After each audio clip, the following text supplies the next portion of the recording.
Mr. Marston, I've been hearing about your plans. Have you, Miss McFarland? Yes, from Lee Johnson. To settle here and build a life for yourself.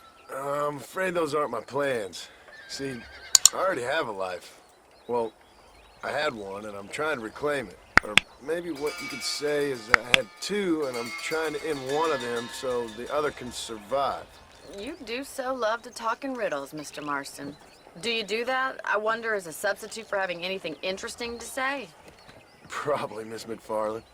Oh, call me Bonnie, you fool. Call me Bonnie. Miss McFarland, I'm married. I have a son. I had a daughter, but she died. Years before that, I rode in a gang. We robbed banks, trains, held people ransom. We killed people we didn't like. Bill Williamson was in that gang. Now, if I don't capture my former brother in arms, great harm will befall my family. Now, I don't suppose any of this is very interesting to you, but I hope it explains why I wasn't so eager to talk about it. No, I do understand. I had no idea. You poor man. Even in this new country, memories don't really fade. My father was an illiterate Scot born on the boat into New York. He never saw his homeland, but to hear him talk about it, you'd imagine he only ever ate haggis and wore a kilt. And he hated the English for what they had done to his great-grandparents that he'd never met. People don't forget. Nothing gets forgiven. That's true, especially when it comes to money. And you know, even now, after all his labors, my father's debts are still terrible. I worry every day about us losing the ranch. It would kill him. My father died when I was 8 years old. His eyes were, well, let's just say he was blinded in a bar fight south of Chicago. My mother died during childbirth. She was a prostitute, and he was her, well, I don't know what he was. So I was sent off to an orphanage and ran away and fell in with a gang. My word. What a difficult life you've lived. The leader of the gang taught me how to read, taught me how to see all that was good in the world. He was a great man in a way.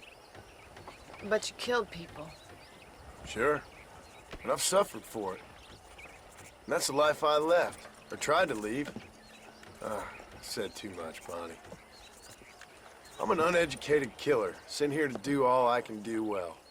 Kill a man in cold blood so that another man may do his part to cut crime in an area, and a rich man can be elected governor on the back of these promises.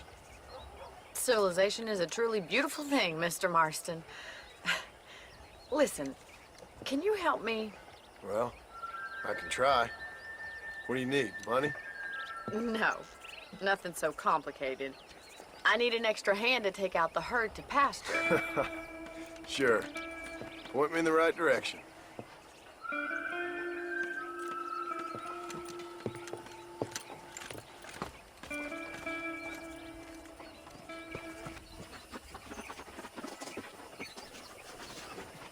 All right, let's head over to the cow pen. It's about time the budding farmers such as yourself learned how to herd cattle. Easy now. Thank you for telling me all that back there. It must have been hard for you. Hope you understand now why I've been playing my cards somewhat close to my chest. I didn't know you had a wife and child. Then again, I don't think I ever asked. They're lucky to have a man like you. I ain't so sure about that, but thank you. Good to see you, Mr. Carlin. Whoa! Yeah. That's Tommy. Come on. Yeah. That's it. Keep on moving. Herd the cows down the road. Pretend you know what you're doing.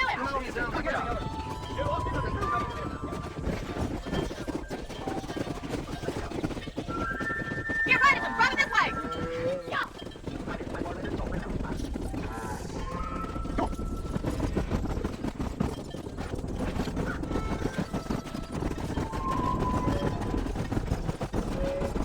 He just showing off, man.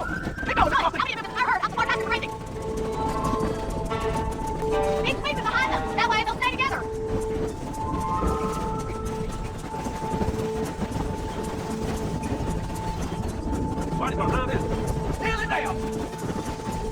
that herd still worth having. Nearly there, Mr. Marston! You're not bad with the herd. Ranching might be your true calling, Mr. Marston. Either that, or you were a cow in a past life. Thank you, Miss McFarland. I'll see you later. I have work to do back at the ranch.